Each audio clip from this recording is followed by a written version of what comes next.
आईन में लिखा हुआ है कि जो शख्स सौम सलात का पाबंद न हो और गुनाह कबीरा का मुर्तकिब हो तो ऐसा शख्स इलेक्शन नहीं लड़ सकता। अमल दरामद नहीं है ना। अगर अमल दरामद होता तो ये सारे लोग जो है बाहर होते। लेकिन कायदे जमीयत मौलाना फजल रहमान साहब सद्दे सिकंदरी बन के ऐसा दिफा किया कि जो सेकुलर लोग थे उन्हें पसपा होना पड़ा।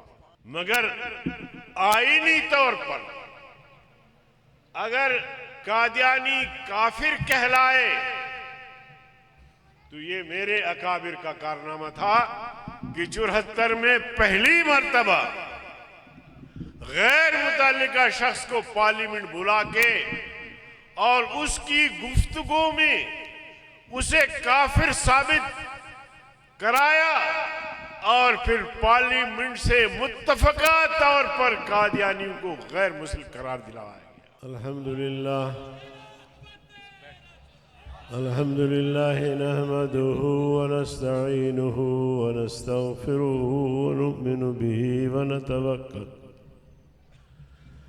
व नऊज़ु बिल्लाहि मिन शुरूरि अनफुसिना व मिन सय्यिआति अअमालिना मन यहदिहिल्लाहु फला मुदिल्ल लहु व मन युद्लिल्हु फला हादिय लहु व नशहदु अन ला इलाहा इल्लल्लाहु वहदहु ला शरीक लहु व नशहदु अन्न सय्यिदना व मौलाना मुहम्मदन अब्दुहु व रसूलुहु अरसलहु बिलहक्कि बशीरन व नज़ीरन बैन यदयि स्साअह मन युतिइल्लाह व रसूलहु फ़क़द रशद वमन यासिहिमा फ़इन्नहु ला यज़ुर्रु इल्ला नफ़्सहु वला यज़ुर्रुल्लाह शैआ। अऊज़ु बिल्लाहि मिनश शैतानिर रजीम बिस्मिल्लाहिर रहमानिर रहीम। इन्नल्लाह व मलाइकतहु युसल्लूना अलन नबी या अय्युहल्लज़ीना आमनू सल्लु अलैहि व सल्लिमू तस्लीमा। अल्लाहुम्मा सल्लि अला सय्यिदिना व मौलाना मुहम्मदिन अब्दिक व रसूलिक व सल्लि अलल मुमिनीन वल मुमिनात वल मुस्लिमीन वल मुस्लिमात। अल्लाहुम्मा बारिक अला सय्यिदिना व मौलाना मुहम्मदिन व अज़वाजिही व ज़ुर्रिय्यातिही। अम्मा बाद फ़अऊज़ु बिल्लाहि मिनश शैतानिर रजीम बिस्मिल्लाहिर रहमानिर रहीम। वमा अरसलनाका इल्ला रहमतल लिल आलमीन। सदक़ल्लाहुल अज़ीम। काबिल सद एहतराम सदर जलसा, मुंतज़िमीन जलसा,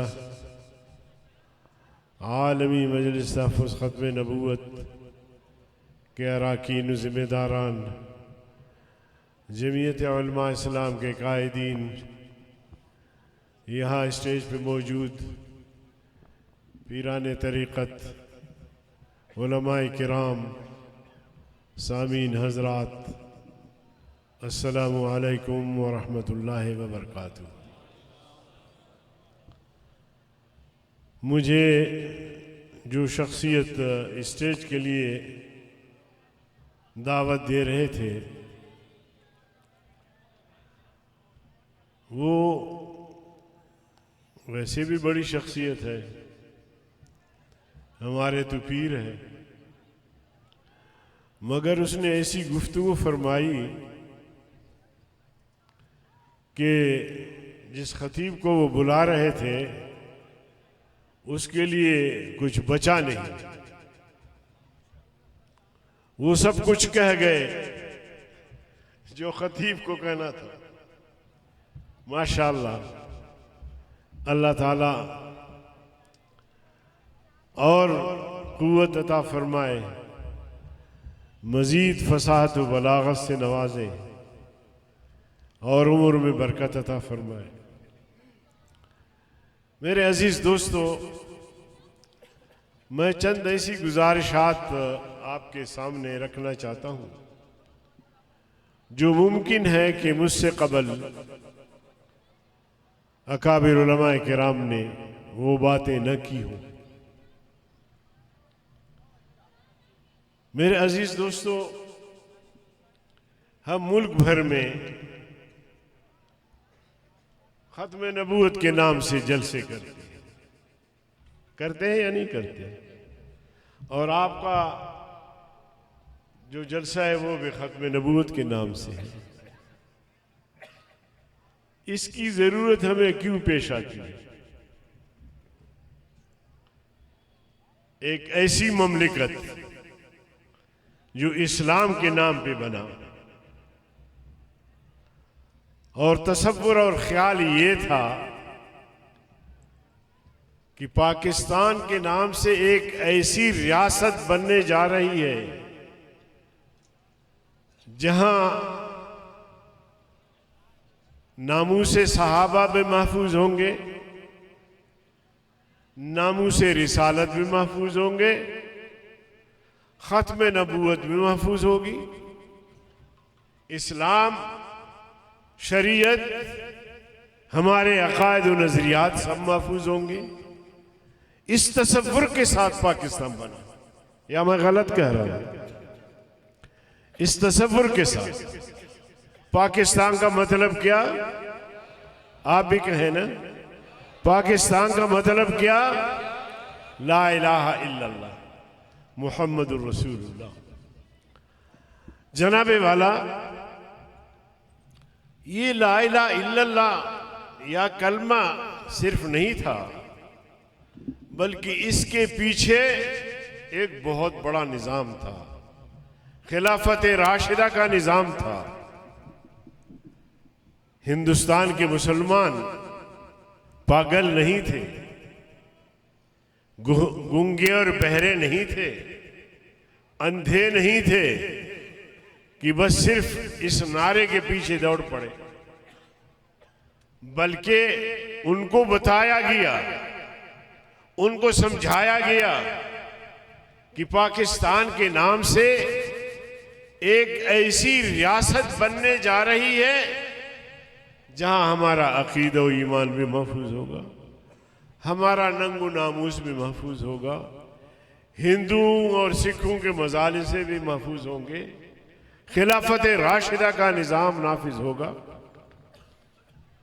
इस तसव्वुर के साथ जब बर्र-ए-सगीर का बंटवारा होने जा रहा था, तो इस तसव्वुर के साथ मुसलमानों ने हिजरत की। और आप जानते होंगे, तारीख पढ़ने वाले लोग भी यहां मौजूद होंगे, बहुत सारे ऐसे घराने थे जो तकसीम हुए, कुछ वहीं इंडिया में रहे और कुछ ने पाकिस्तान और खिलाफत राशिदा का जज्बा लेकर अपने भाइयों को, अपने बहनों को छोड़ा, घर छोड़े, जमीनें छोड़ी, मसाजिद छोड़े, दरगाहें छोड़ी, ये सब कुछ छोड़ा। इसलिए छोड़ा कि जिस रियासत में हम जा रहे हैं वहां खिलाफत राशिदा का निजाम होगा। तो फिर जब हुजूर अक़दस सल्लल्लाहु अलैहि वसल्लम ने मक्के से हिजरत किया तो मुहाजिरीन ने भी इसी तरह किया कि जिनको कलमा नसीब था वो हुजूर सल्लल्लाहु अलैहि वसल्लम के साथ या बाद में चले गए मदीना मुनव्वरा, अपने भाइयों को छोड़ा, बैतुल्लाह को छोड़ा, और इस मकसद के लिए छोड़ा कि रसूलुल्लाह सल्लल्लाहु अलैहि वसल्लम के साथ जाएंगे और कलमा जो हमने पढ़ा है रसूलुल्लाह सल्लल्लाहु अलैहि वसल्लम के साथ रहेंगे, उसके लिए कुर्बानियां देंगे और जो कुछ रसूलुल्लाह सल्लल्लाहु अलैहि वसल्लम हुक्म करेगा उस पर अमल करेंगे। तो हिंदुस्तान के मुहाजिरीन ने इसी जज्बे के साथ खानदाने तकसीम हुई, रास्ते में लुटे, आग और खून का दरिया उबूर करके पाकिस्तान पहुंचे, फटे, लुटे, जख्मी, आंखों के सामने बच्चियों की असमत दरी हुई, मगर वो समझते थे कि जिस वतन में हम जा रहे हैं, जिसके लिए हम कुर्बानी दे रहे हैं, ये सब कुछ दे रहे हैं, वो एक अजीम ममलिकत होगी, अजीम रियासत होगी, जहां फिर हमारी इज्जत और नामूस भी महफूज होंगे, हमें शरीयत भी मिलेगी, हमें अमन भी मिलेगा, हमें मईशत भी बेहतर मिलेगी। तो इस जज्बे के साथ मुसलमानों ने हिजरत किया। अगर आपने नहीं पढ़ा तो मैं आपको पढ़ा रहा हूं। उस अजीम वतन को हासिल करने के लिए ये सारी कुर्बानियां, जब ये अजीम वतन पाकिस्तान के नाम से मारिज वजूद में आया, तो अब शरई निज़ाम नाफिज करना है, इस्लामी फलाही रियासत बनाना है पाकिस्तान को। तो पहला जो पाकिस्तान का काबीना बना, पहला काबीना, उस काबीने का जो वजीर कानून था, पता है आप लोगों को कौन था? पता है किसी को? हिंदू था, जोगिंदरनाथ मंडल। कानून साजी करनी है इस्लामी रियासत के लिए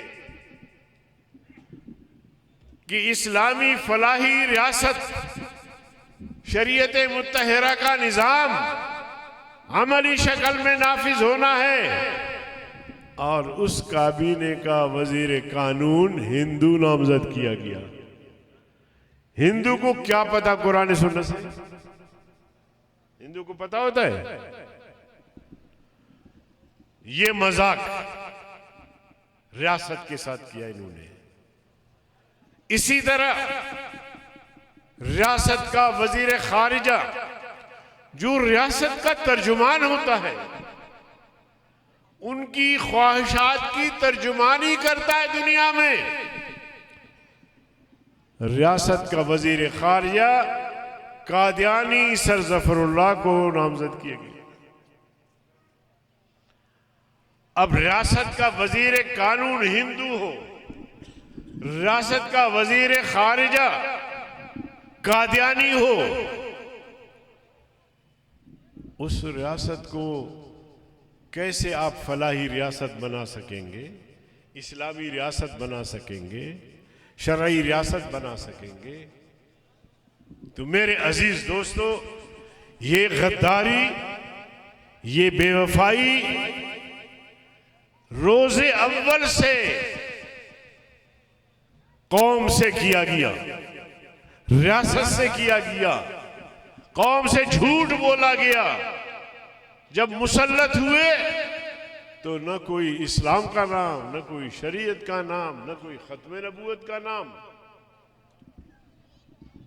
और उस दिन से आज तक जो तबका मुसलसल इस रियासत पर मुसल्लत होते चला आ रहा है, वो वही तबका है जो इंतहाई नाअहल है, इंतहाई करप्ट है, इंतहाई रुश्वतखोर है, इंतहाई पाकिस्तान की दौलत को लूटने वाले। दुनिया कहां से कहां पहुंची। और जनाबे वाला, हम रिवर्स गियर में जा रहे हैं, रिवर्स गियर में जा रहे हैं। उठो, इस तबके के खिलाफ जमीयत उलमा इस्लाम का परचम हाथ में लिए मुजाहमत की शक्ल इख्तियार करो, और इस आज़म के साथ कि जब तक इस मुल्क के अंदर खिलाफत राशिदा का निज़ाम नाफिज नहीं होगा, उस वक्त तक चैन से नहीं बैठेंगे। हमारे आबा व अजदाद ने, हमारे अजीज व अकारिब ने, उलमा ने, सुलहा ने खून की नदियां बहाई, अंग्रेज के जेलों को आबाद किया, जजीरों को आबाद किया, उकूबत खानों को आबाद किया, कटे मरे, असमत दरिया हुई, और आज हमारे सामने ये रियासत है जिस रियासत में न अमन है, न इंसाफ है, न अदल है, न मुसलमानों की मईशत महफूज है, ताजरों की मईशत महफूज नहीं, कारोबारी तबके का मईशत महफूज नहीं, जो फैक्ट्रियों के मालिक है आए रोज उनको तड़ियां मिलती है, धमकियां मिलती है, इदारों की तरफ से उन्हें ब्लैकमेल किया जाता है। इसके लिए ये रियासत बना, यही मकसद था। मेरे अजीज दोस्तों, ये नाअहल तबका, आपको हैरानगी होगी जो बात मैं कहने जा रहा हूं।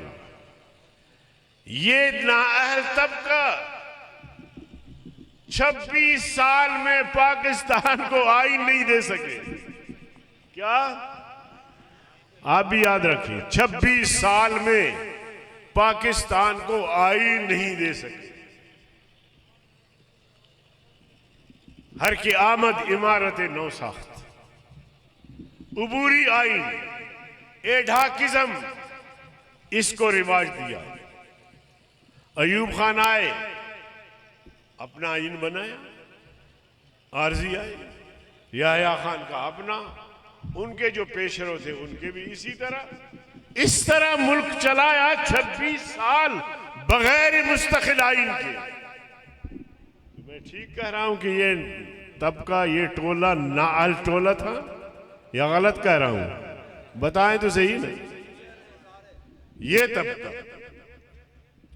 ताआं कि मेरे अकाबिर पार्लियामेंट में पहुंचे।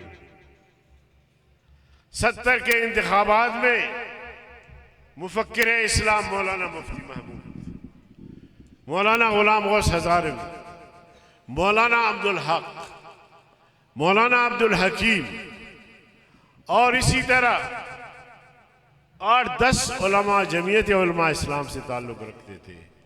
बाकी 4-6 लोग बाकी दीनी जमातों से, जैसे अल्लामा शाह नूरानी की बात की गई।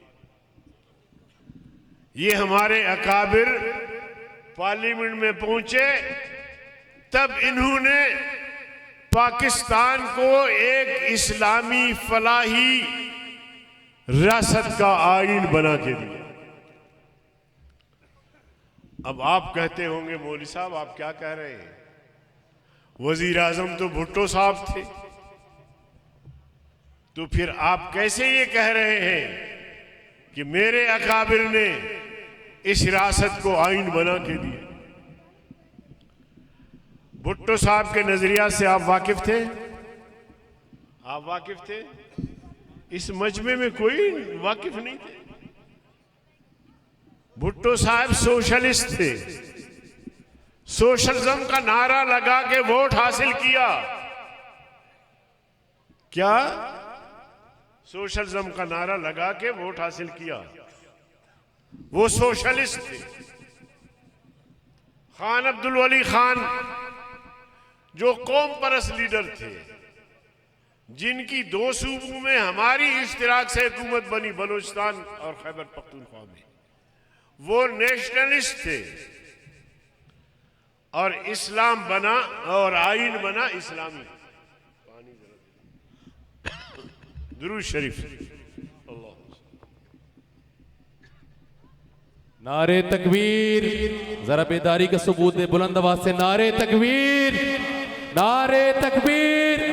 ताजदारे खत्म नबूवत, ताजदारे खत्म नबूवत, ताजदारे खत्म नबूवत। जी मैं अर्ज कर रहा था, मैं जो बातें आपको बता रहा हूं ये तारीखी बातें भी हैं और हकीकत भी है। 71 में पाकिस्तान टूट गया, वो एक अलग कहानी है, उसके पीछे हम नहीं जाते। कुछ ताकतवर लोग हमसे नाराज हो जाएंगे। मैं बात कर रहा हूं 73 की। 73 का आईन बना तो मेरा आइन इस्लामी था, मेरा मंशूर इस्लामी था। उसमें लिखा हुआ है कि हमें इक्तिदार मिला तो हम इस रियासत को एक इस्लामी फलाही रियासत बनाएंगे। तो आइन मेरे मंशूर के मुताबिक बना। ठीक है, वजीर आजम जुल्फिकार अली भुट्टो साहब थे, कौम परस्त थे इस पार्लियामेंट में, मगर मेरे अकाबिर ने दलाइल व बराहीन से भुट्टो साहब को, कौम परस्तों को, तमाम पार्लियामेंट को ये मनवाया कि ये पाकिस्तान इस्लाम के नाम पे हासिल किया गया है, लिहाजा इसका आइन, इसका मंशूर जो है वो इस्लामी होगा। आप देख लीजिए, भुट्टो साहब को मनवाने वाले लोग, भुट्टो कोई आम आदमी नहीं था, एक ज़हीन आदमी था, एक दूरंदेश आदमी था। उसको मनवाया, वली खान को मनवाया और एक इस्लामी आइन आपको दिया। हजरत मुफ्ती साहब फरमाते थे कि अगर मुझे इक्तिदार मिला तो मैं बाहर से कोई चीज नहीं लाऊंगा, इसी आइन को सामने रखकर इस पाकिस्तान को उन शुहदा के ख्वाबों का ताबीर बना के इस्लामी फलाही रियासत बनाऊंगा। तो इसका मतलब यह है कि ये आइन जो इस वक्त आपके सामने है पाकिस्तान का, ये इस्लामी आइन है। ये इस्लामी आइन हमने पाकिस्तान को, रियासत को दिया। इस आइन में लिखा हुआ है कि जो शख्स सौम सलात का पाबंद न हो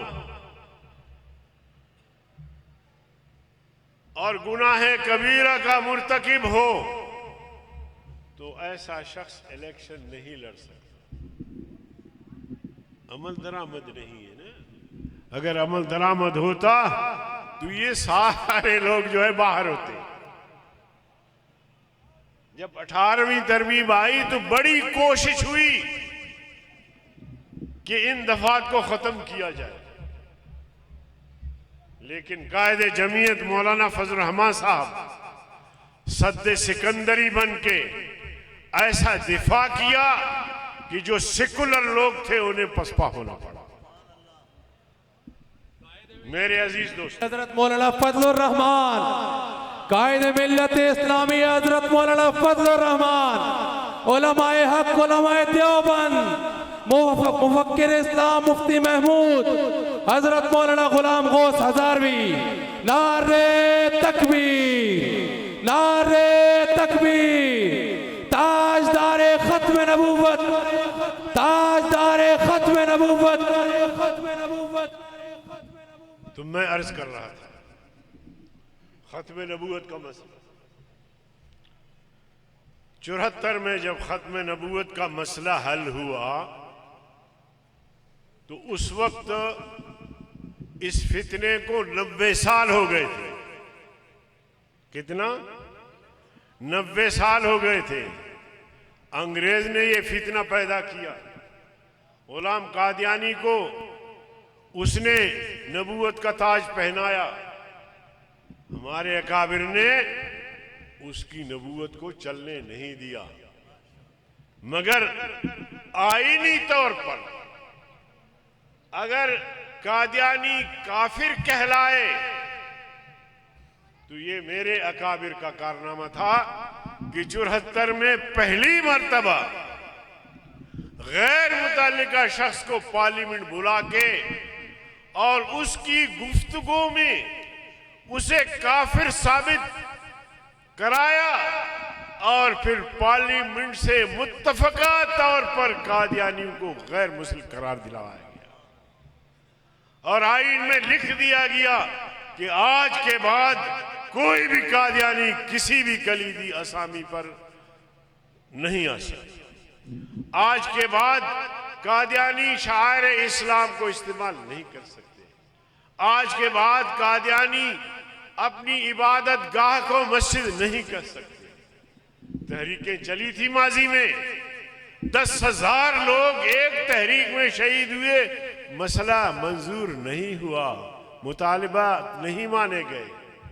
मगर मेरे अकाबिर, जमीयत उलमा इस्लाम के अकाबिर पार्लियामेंट में पहुंचे तो कादियानियों को गैर मुस्लिम अकलियत करार दिलवाया गया और पार्लियामेंट के दोनों ऐवानों ने मुत्तफका तौर पर यह फैसला दिया कि कादियानी आज से काफिर है और क़यामत तक काफिर रहेंगे।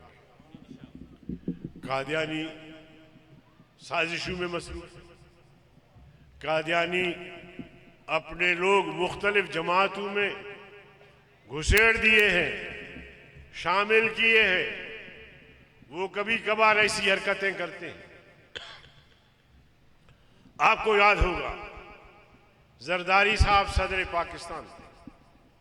उस दौर में नामूसे रिसालत के कवानीन को छेड़ा गया, उनमें तरमीम की कोशिश की गई। गवर्नर सलमान तासीर आसिया मसीह के पास गया, उनको कहा कि ये फरसूदा कवानीन है, हम इनको खत्म करेंगे, आप बेफिक्र रहें। हमने ऐलान किया कि हम मुज़ाहमत करेंगे। पहला जलसा कराची में लाखों लोग शरीक थे, दूसरा जलसा लाहौर में, और लाहौर के जलसे के बाद जरदारी साहब ने हथियार डाल दिए। वो तरमीम वापस ले लिया, मगर पानी सर से गुजर चुका था, माहौल जज्बाती हो चुका था। चुनांचे सलमान तासीर को उसके गनमैन ने कत्ल कर दिया। फिर नवाज शरीफ के दौर में हम इत्तेहादी थे, हुकूमत का हिस्सा थे। खत्म नबूवत का जो हल्फनामा है उसमें तब्दीली की कोशिश की गई। कौमी असेंबली से पास हुआ, सेनेट में हमने पकड़ा, मगर जमीयत की तादाद कम थी, सेनेट से भी पास हो गई। उसी रात मैंने मीटिंग बुलाई, वकला को भी बुलाया, ये तरमीम उनके सामने रखा। ऐसी बारीक तरमीम कि आम मुसलमान उसको नहीं समझ सकता था। मसलन हल्फनामे में लिखा हुआ है, मैं हल्फन इकरार करता हूं। हल्फन का लफ्ज हज़फ करके मैं इकरार करता हूं, बाकी इबारत वही थी। मैंने वकला को भी बुलाया, उनसे कहा कि भाई बताओ, बाज लोग कहते हैं कि इस तरमीम से कोई फर्क नहीं पड़ रहा, बाज लोग कहते हैं कि नहीं फर्क पड़ रहा है, तो तुम बताओ। उन्होंने कहा कि कानून का असल जौहर इस जुमले में या इस हर्फ में है जो हल्फ है। अगर हल्फ का लफ्ज काट दिया जाए तो कानून बेअसर होकर रह जाए। मैंने फौरन मौलाना फजल रहमान साहब को फोन किया, वो मक्के में थे। मैंने कहा कि नवाज शरीफ से बात करें, उनको कहें कि ये सूरत हाल पैदा हुई है और हम इस्तीफे भी देंगे विजारतों से और सड़कों पर निकल आएंगे और आप संभाल नहीं सकेंगे। चुनांचे मौलाना साहब ने वहाँ से मियाँ साहब से बात की और बड़ी सख्ती से बात की। मियाँ साहब ने कहा मुझे तो पता ही नहीं, मुझे तो पता ही नहीं। जब पता नहीं है तो भी फिर ये करो कि जो पुराना हल्फनामा है वो बहाल करो। उसने कहा कि हम इसी रवा इजलास में हल्फनामा बहाल करेंगे और अल्लाह के फजल करम से, अल्लाह के फजल करम से उसी रवा इजलास में कौमी असेंबली ने उसी पुराने हल्फनामे को बहाल किया, सेनेट ने उसी पुराने हल्फनामे को बहाल किया।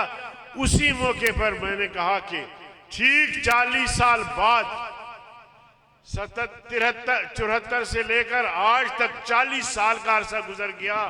40 साल के बाद आज पार्लियामेंट के दोनों ऐवानों ने मुत्तफका तौर पर ये मोहर सबत कर दी कि कादियानी कल भी काफिर थे, आज भी काफिर है और क़यामत तक काफिर है।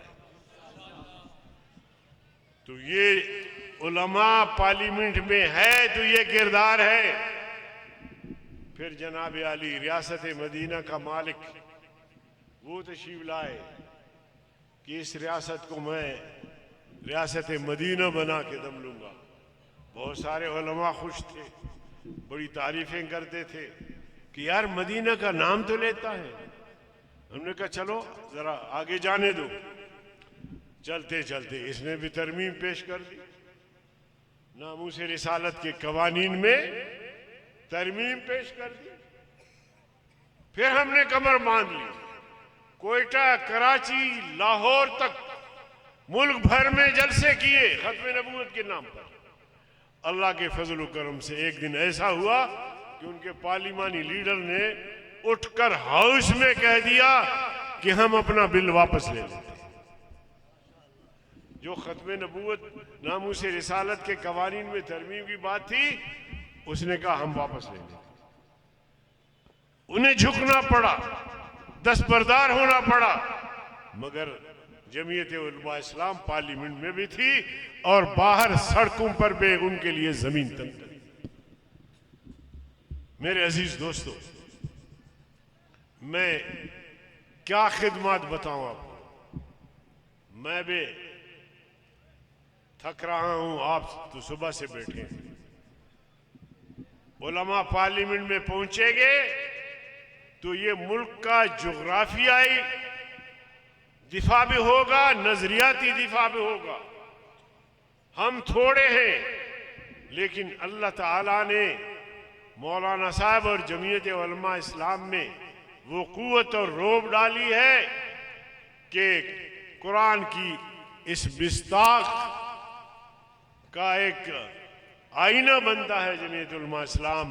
कम मिन फिअतिन कलीलतिन गलबत फिअतन कसीरतन बिइज़्निल्लाह। छोटी जमात होकर कभी बड़ी जमातों पर गालिब आती है अल्लाह के हुक्म से। तो हम थोड़े हैं, 10 मेंबर है, 15 है, पार्लियामेंट में मिला के 25 मेंबर बनते हैं। अल्लाह ताला ने इस जमात को इतनी कुव्वत दी है, और अगर हमारी हुकूमत बन जाती तो आप यकीन जानिए कि ये डाके, ये चोरियां, ये अलहदगी के नारे, ये दहशतगर्दी, इसका नामो निशान ना होता।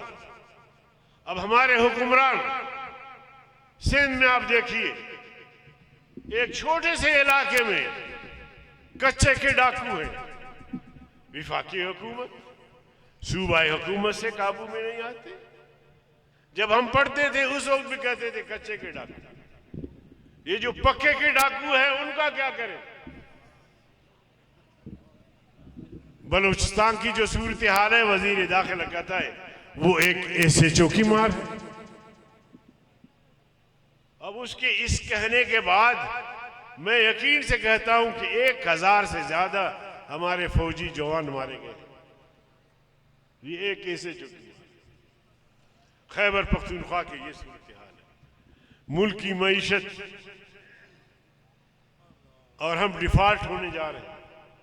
ये शुक्र है कि कौम की दुआएं थी, इंडिया को शिकस्त हुई, पाकिस्तान को फतह हुई, एक इज्जत बनी। आज दुनिया पाकिस्तान की तरफ देख रही है, और ये सऊदी और पाकिस्तान का जो एक दिफाई मुआहिदा हुआ है, इसके भी असरात पूरे मुल्क में दिखाई दे रहे हैं। तो अगर हुक्मरान होश के नाखुन ले, ये कौम तहरीकी कौम है, मजबूत कौम है, जिहादी कौम है। पेट पे पत्थर बांधकर भी तुम्हारी पॉलिसियों की तायद करेंगे, बशर्ते कि तुम्हारी पॉलिसियां मुल्क की मफाद में हो, कौमी मफाद में हो, उम्मत की मफाद में हो। अगर तुम्हारी पॉलिसियां सिर्फ अपने तिजोरियां भरने के लिए, तो फिर मुजाहमत के लिए हम सड़कों पर आपको दिखाई देंगे इंशाअल्लाह। हम खामोश नहीं रहेंगे। हम जद्दोजहद जारी रखेंगे। और मैं आपसे भी कहता हूं कि अपने हुकूक के लिए, अपने अकीदे के लिए, खत्म नबूवत के लिए और इस रियासत को इस्लामी फलाही रियासत बनाने के लिए तुम्हारा भी फर्ज बनता है, हर पाकिस्तानी का फर्ज बनता है। हर पाकिस्तानी के खानदान ने इस पाकिस्तान के लिए कुर्बानी दी है। सबका फर्ज बनता है कि हम निकले मैदान में और उस वक्त तक खामोश न बैठे जब तक कि हम इस रियासत को फलाही रियासत नहीं बनाएंगे। तो मेरे अजीज दोस्तों, मैं बहरहाल आपसे यही दरख्वास्त करूंगा कि उलमा को मजबूत बनाओ, जमीयत उलमा इस्लाम को मजबूत बनाओ, इन दीनी तहरीकों को मजबूत बनाओ, मगर इसके साथ साथ ये जज्बा होना चाहिए कि यार ये रियासत इस्लाम के नाम पे बना। 75 साल 80 साल गुजरने के बावजूद यहाँ इस्लामी निज़ाम नाफिज नहीं हुआ। इस्लामी निज़ाम के राह में रुकावट वो कौन से मुजरिम हैं, उनका ताक़ुब करनी चाहिए और हमें मैदान में आकर उस मकसद के हुसूल के लिए खून का आखिरी कतरा तक बहाना चाहिए। जब तक हम ये आज़म नहीं करेंगे, हमारा ये रियासत इस्लामी फलाही रियासत नहीं बन सकता। तो मैं शुक्रगुजार हूँ आप सबका कि आपने, मैं कोई खतीब और मुकर्रिर नहीं हूँ, मैंने अपना एक सबक आप हजरात के सामने रखा और आपने बड़ी समखराशी के साथ मुझे सुना। अल्लाह ताला आप सबको खुश रखे, जज़ाए खैर दे और आलमी मजलिस तहफ़्फ़ुज़ ख़त्म नबूवत, जमीयत उलमा इस्लाम या बाकी दीनी जमातें जो इस कार खैर में शरीक रहे हैं, मैं उनके दिले दुआ को हूँ। और जनाब नबी करीम सल्लल्लाहु अलैहि वसल्लम ने फरमाया है कि वो मुसलमान जो दीन सीखने के लिए, दीन समझने के लिए एक जगह इकट्ठे होते हैं, उनके मुंतशिर होने से कबल मैं उनकी मग़फ़िरत का फ़ैसला करता हूँ। अल्लाह ताला हमारी इस इज्तिमा को जो ख़त्म नबूवत के नाम पे मुनाक़द किया गया, इस इज्तिमा को इस हदीस का मिस्ताक बनाए और हम सब की मग़फ़िरत फरमाए अल्लाह रब्बुल आलमीन। व आखिर दावाना अनिल हम्दुलिल्लाह।